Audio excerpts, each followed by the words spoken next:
ఇదివరకు సినిమాలనేవి theatrical experience వరకే పరిమితం అయ్యేవాళ్ళం. ఇప్పుడు బిజినెస్ గాని, సినిమాకి సంబంధించిన బ్రేక్ ఈవెన్ గాని, తద్వారా హీరో యొక్క మార్కెట్, డైరెక్టర్ యొక్క మార్కెట్, ఇండస్ట్రీ యొక్క మార్కెట్ ఇవన్నీ రాజమౌళి వచ్చాక నెక్స్ట్ లెవెల్‌కి తీసుకెళ్ళాడు. ఒకప్పుడు చిరంజీవి ఆ రకమైనటువంటి స్టామినాని బిల్డ్ చేస్తే, రామారావు తెలుగు సినిమా ఖ్యాతిని ప్రపంచానికి చాటితే, దాన్ని నెక్స్ట్ లెవెల్‌కి ఎళ్ళింది చిరంజీవి అయితే, ఆ తర్వాత రాజమౌళి ఒక డైరెక్టర్‌గా మధ్యలో హీరోలు గూడా చాలా చేశారు. కానీ Rajamouli as a director Telugu cinema యొక్క లెవెల్‌ని కంప్లీట్‌గా అసలు పీక్స్ ఆఫ్ లెవెల్‌కి తీసుకెళ్ళగలిగారు. అయితే సినిమాల యొక్క బ్రేక్ ఈవెన్ ఈరోజు ఇంపార్టెంట్ అయింది కాబట్టి, ఈ సినిమాకి ఎస్పెషల్లీ 'దేవర' సినిమాకొస్తున్నటువంటి మిక్స్డ్ టాక్ చూస్తే చాలా మందికొస్తున్నటువంటి క్వెషన్ హానెస్ట్‌గా ఏంటంటే, 'దేవర' సినిమా బ్రేక్ ఈవెన్ అయ్యే అవకాశం ఉందా? ఈ ఈ రకమైనటువంటి మిక్స్డ్ టాక్ వల్ల. ఎందుకంటే ఓపెనింగ్స్ బ్లాక్ బస్టర్. అసలు ఓపెనింగ్స్ విషయంలో ఎవరు కంగారు పడక్కర్ల. ఎందుకంటే ఆల్రెడీ డే 1 టికెట్స్ బుక్ చేసేసుకొని ఉంటాం. ఏ సినిమాకైనా డే 1 నంబర్స్ అనేవి సినిమా టాక్ బట్టి బేస్ అయ్యి ఉండదు. చాలా మందికి ఐడియా ఉండదు కాబట్టి చెప్తున్నా. డే 1కి సంబంధించి వచ్చే నంబర్‌లు హీరో యొక్క స్టామినా, హీరో మీద ఉండే క్రేజ్, హీరో అండ్ డైరెక్టర్ మధ్య ఉండేటువంటి కాంబినేషన్ పట్ల క్రేజ్, అట్లాగే ట్రైలర్ బాగుండడం, సబ్జెక్ట్ ఏం తీసుకున్నారు, ఇవన్నీ డిపెండ్ అయి ఉంటాయి. ఫస్ట్ ఆఫ్ ఆల్ హీరో యొక్క ఆహ్, స్టామినా. ఇక్కడ 6 సంవత్సరాల తర్వాత సోలో రిలీజ్ 'జూనియర్ ఎన్టీఆర్'. కాబట్టి అది చాలా బిగ్గెస్ట్ థింగ్ అవుతుంది. అట్లాగే 'ఆచార్య' లాంటి దారుణమైన సినిమా తర్వాత 'కొరటాల శివ' రావటం అండ్ ఒక 'సముద్రం' బ్యాక్‌గ్రౌండ్, అనిరుద్ మ్యూజిక్ ఇవన్నీ గూడా ట్రైలర్ ఇవన్నీ 'జాహ్నవి కపూర్' తెలుగు డెబ్యూ, 'సైఫ్ అలీ ఖాన్' ఇవన్నీ ఓపెనింగ్ డేకి పనికొస్తాయి. కానీ డే 2 నుంచి సినిమా నడిస్తేనే సినిమా బ్రేక్ ఈవెన్ అవుతుంది. ఫర్ ఎగ్జాంపుల్ ఇప్పుడు ఓవర్‌సీస్ నంబర్స్ మనం చూద్దాం. 27 క్రోర్స్ అంటే దాదాపు ఆహ్, ఒక 6,00,00,000 అక్కడ వసూలు చేస్తే బ్రేక్ ఈవెన్ అయ్యే సిట్యుయేషన్ కనిపిస్తుంది. సో 6,00,00,000 వసూలు చేయాలంటే నాకు తెలిసినంత వరకు ఒక 4.5 వరకు రావచ్చు మూవీ. ఎందుకంటే ఆల్రెడీ ప్రీ సేల్స్ గట్టిగా అన్ని కలిపి 3 మిలియన్స్ చెప్తున్నా. 3 మిలియన్స్ 6 మిలియన్ డాలర్స్ రావాలి. సో 3, 3, 3 దాటి ప్రీ సేల్స్ ఆ తర్వాత డేస్ 3.5 వరకు రావచ్చు. కానీ ఓవర్‌సీస్‌లో ఈ సినిమా రన్ అవ్వడం కష్టం అని నేను అనుకుంటున్నా పర్సనల్‌గా. ఎందుకంటే సెకండ్ హాఫ్ చాలా అబ్రప్ట్‌గా ఉంది. మీకు 'కల్కి' లాంటి లార్జర్ థాన్ లైఫ్ సినిమాలైతేనే ఆడుతున్నాయి ఈ మధ్య కాలంలో. 'హనుమాన్' తీసుకోండి, 'కల్కి' తీసుకోండి. 'గుంటూరు కారం' లాంటి ఫ్యామిలీ డ్రామాస్ పోయినాయి. ఇది కూడా ఒక రకంగా లార్జర్ థాన్ లైఫే.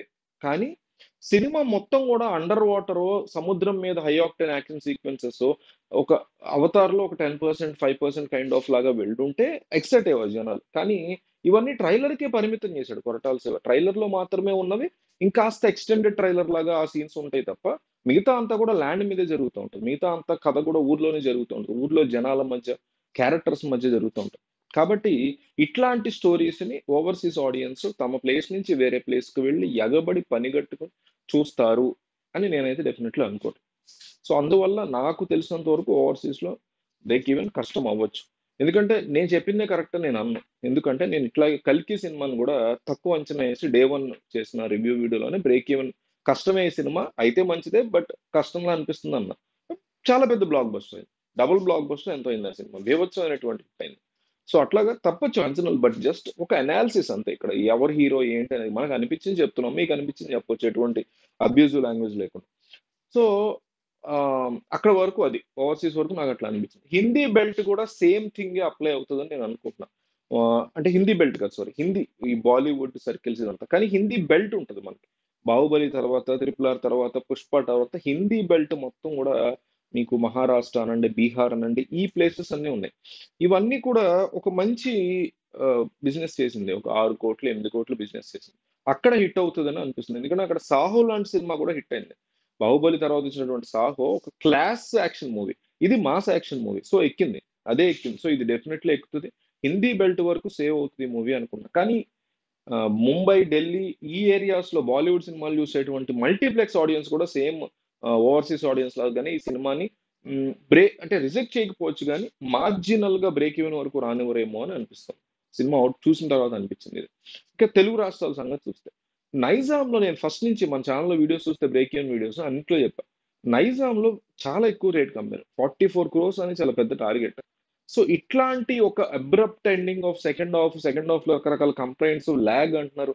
ఈ రకమైనటువంటి ఫీలింగ్స్‌లో ఉన్నప్పుడు మరి 44 క్రోర్స్ బ్రేక్ ఈవెన్ చేయగలుగుతదా? అనేది డౌట్‌ఫుల్ థింగ్‌గా చెప్పొచ్చు. ఇక ఆంధ్రప్రదేశ్ సైడ్ చూసుకుంటే 70 ఆ ఏరియాలో ఉంది. నంబర్ 70 అటు ఇటుగా 70 క్రోర్స్ రావాలి. సీడెడ్‌లో డెఫినైట్‌లీ వచ్చేలాగా 22 క్రోర్స్‌కి అమ్మారు. So, Uttarandhra, east, west, Guntur, Krishna, Nellore ఇవన్నీ కలిపి మనకి ఒక 50 కోట్ల వరకు ఉంది. సో ఇది ఒక క్రూషియల్ పాయింట్. ఎందుకంటే ఇక్కడ ఒక బిగ్ బెనిఫిట్ ఉంది తారక్‌కి. ఈ గవర్నమెంట్, కూటమి గవర్నమెంట్ వచ్చిన తర్వాత కల్కికి ఇచ్చారు హైక్. ఈ మూవీకి కూడా హైక్ ఇచ్చారు. 14 డేస్ హైక్ ఇచ్చారు. 5 డేస్ పర్ షో అలౌ చేస్తున్నారు. కాబట్టి ఈ నంబర్స్ అనేవి డెఫినెట్‌లీ ఆంధ్రప్రదేశ్‌లో అచీవ్ అవుతది బ్రేక్ ఈవెన్ అని అనుకుంటున్నాను నేను. బట్ స్టిల్ మనం అనేక వీడియోస్‌లో అనుకున్నాం, రివ్యూస్‌లో అనుకున్నాం. ఎన్టీఆర్ మూవీస్‌కి ఎందుకో బ్రేక్ ఈవెన్ విషయంలో కాస్తంత తడబాటు, ఇబ్బందులు ఉంటూ వస్తున్నాయి. గత 10 సినిమాలు చూసుకున్నా మీకు ఆ తడబాటు డెఫినెట్‌లీ ఉంది.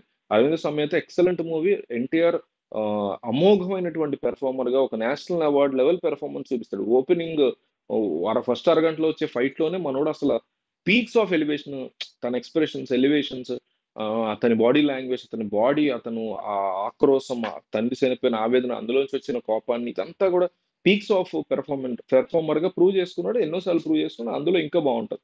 అయినా కానీ ఆ మూవీ గూడా కొన్ని చోట్ల బ్రేక్ ఈవెన్ అవ్వక ఇబ్బంది పడినటువంటి సందర్భాలున్నాయి. సరే 6 ఏళ్ల క్రితం సంగతి. 'త్రిపుల' తర్వాత ఆయన లెవెల్ అది పెరిగింది కాబట్టి, ఈ మూవీ ఆంధ్ర పరంగా మాత్రం ఓన్లీ ఆంధ్రప్రదేశ్ కన్సిడర్ చేసుకొని, సీడెడ్ కన్సిడర్ చేసుకుంటే ప్రైస్ హైక్ చాలా ఎక్కువుంది. సో, ఛాన్సెస్ ఉన్నాయి. నైజాంలో కూడా కదా అంటారు మేము. కానీ నైజాంలో డే 1 ఇచ్చారు మీకు హైక్స్. సో, మూవీకి ప్రైస్ హైక్ అనేది నైజాంలో డే 1 మాత్రమే ఉంది. డే 2 నుంచి తక్కువుంది. అంటే ₹30 మామూలు సింగిల్ స్క్రీన్స్ పర్ టికెట్. ₹50 మల్టీప్లెక్స్‌లో ఇంక్రీజ్ చేసుకోవచ్చు అంతే తప్ప ఏపీలో అట్లా కాదు. 120, 130 అట్లా 14 డేస్ పాటు ఇచ్చారు. అయితే ఇక్కడ ఇంకొకటి ఆలోచించాల్సిందేంటంటే ఆంధ్రాలో అంత హైక్ ఉంది కాబట్టి మరి వెళతారా? వెళ్ళరా? అనేది కూడా ఆలోచించుకోవాలి. ఇప్పుడు ప్రభుత్వం ఇచ్చింది. సినిమా పట్ల ఒక పిచ్చుంది. 'కల్కి' ఉంది. ప్రైస్ హైక్ ఉంది. సినిమా గురించి అందరూ మాట్లాడుకుంటున్నారు. 'అశ్వత్థాముడని', 'మహాభారతం' అని, 'అర్జునుడని', ఇతను 'కల్కి' అని, 'కృష్ణుడు ఎవరా' అని ఈ రకమైనటువంటి ఫీలర్స్, ఈ రకమైన డిస్కషన్స్ ఫ్యామిలీ ఆడియన్స్‌లో నడిచాయి. సో, వెళ్తారు. హైక్ ఉన్నా సరే ఓకే. పర్లేదులే ఎళ్దాం ఓటీటీలో రావడానికి టైం పడద్ది కదా! ఎళ్తారు. ఇది కూడా ఓటీటీ 50, 60 డేస్ పడతది. కానీ ఆ తీసుకువెళ్ళేటువంటి థింగ్ ఇక్కడ ఓన్లీ ఎన్టీఆర్ మాత్రమే. ఈ మూవీకి చూసుకుంటే. అలాంటి larger than life things, outside factors ఈ మధ్య సినిమాలకు పనిచేస్తున్నాయి. 'హనుమాన్' ఉంది. 'హనుమాన్' ఒక చిన్న సినిమా. లో బడ్జెటెడ్ మూవీ. కానీ 'గుంటూరు కారం' లాంటి సినిమాను క్రాస్ చేసి, ఆ 'గుంటూరు కారం' పక్కన పెడితే అనేక సినిమాలు క్రాస్ చేసి భయంకరమైనటువంటి హిట్ ఎందుకయిందంటే, అది లార్జర్ థాన్ లైఫ్ కాంటెంట్. దాంట్లో ఔటర్ ఫ్యాక్టర్స్ 'హనుమంతుడని', సీక్వెల్ అని, ఆహ్, గ్రాఫికల్ థింగ్స్ అని, పిల్లలకి నచ్చే సినిమా అని, ఇట్లా అనేక ఇష్యూస్. సో, అట్లాంటివి ఇక్కడ లేవు. అది చెప్తున్నా. మనం అనుకుంటాం సముద్రం ఉంది, సముద్రం ఫైట్‌లున్నాయని. కానీ అవి డిసప్పాయింట్ చేసాడు సినిమాలో. 'హనుమాన్‌లో' మీకు చాలా రకాల హై ఒస్తాయి. ఆహ్, ఇందులో దాని పేరేంటి 'కల్కిలో' గూడా అట్లాగే. కానీ 'ఆదిపురుష్‌లో' డిసప్పాయింట్ అయిపోతాం గదా! అట్లాగే ఇందులో కూడా 'ఆదిపురుష్‌తో' కంపేర్ చేస్తే ఎగ్జాంపుల్ 'ఆదిపురుష్' మన ట్రైలర్ నుంచే డిసప్పాయింట్ వరస్ట్ ఉంటది. బట్ ఇందులో రిలీజ్ ట్రైలర్, టీజర్ ఇంట్రెస్ట్‌ని క్రియేట్ చేసినా కూడా సముద్రపు సంబంధించినటువంటి సన్నివేశాలు హై ఆక్టేన్ యాక్షన్ సీక్వెన్సెస్ లేకుండా అన్నట్టు సాగించేసాడు. ఫర్ ఎగ్జాంపుల్ షార్క్ సన్నివేశం ఉందనుకోండి. షార్క్‌ని మనం ట్రైలర్‌లో చూసి అబ్బా! ఒక భయంకరమైన ఫైట్ ఉంటదేమో అనుకుంటాం. అది ఎక్కువ సేపు లేదు. చాలా తక్కువగా ఒక హై ఇవ్వలేకపోయాడు కొరటాల శివ. ఇట్లాంటివన్నీ లేనప్పుడు ఔట్‌సైడ్ ఫ్యాక్టర్స్ రియాక్ట్ అవ్వనప్పుడు కేవలం హీరో స్టామినా మాత్రమే తీసుకెళ్ళగలుగుతది. అది తీసుకెళ్తది బానే ఉంది. కానీ అక్కడ ప్రైస్ హైక్ ఆల్రెడీ ఉంది. సో, వేరే ఫ్యాక్టర్స్ గాని, లార్జర్ థాన్ లైఫ్ థింగ్స్ గాని లేవు ఈ మూవీలో. సో, వెళ్ళాలా వద్దా అంత హైక్ పెట్టుకొని? ఎందుకంటే ఒక ఫ్యామిలీ అంతా వెళ్తే 2000 అంత ఖర్చవుద్ది. సో, ఆలోచించుకుంటారు గదా! అరే! అంత సూపర్‌గా లేదంటలేరా, అంత ఎగబడేలేదంట కాదులేరా అనే టాకొస్తే డెఫినైట్‌లీ దెబ్బ. నేనిట్లా జరుగుతదంటలే. జస్ట్ ఒక అనాలిసిస్ అంతేగాని ఇది ఎవరి హీరో, ఎవరి సినిమా తక్కువ ఇదే సినిమాలో 'ప్రభాస్' హీరో అయినా, 'పవన్ కళ్యాణ్' హీరో అయినా మనం చేయగలిగిందేం లేదు. 'కల్కిలో' 'ఎన్టీఆర్' హీరో అయినా సరే అదే అప్లై ఇందాక చెప్పుకుంది అప్లై అవుతది. జస్ట్ ఇది అనాలిసిస్ అంతే. సో, మీకేమనిపిస్తుంది ఈ మూవీ చూసిన తర్వాత, టాక్ విన్న తర్వాత బ్రేక్ ఈవెన్ పరంగా హానెస్ట్‌గా మీకేమనిపిస్తుంది కామెంట్ చేయండి.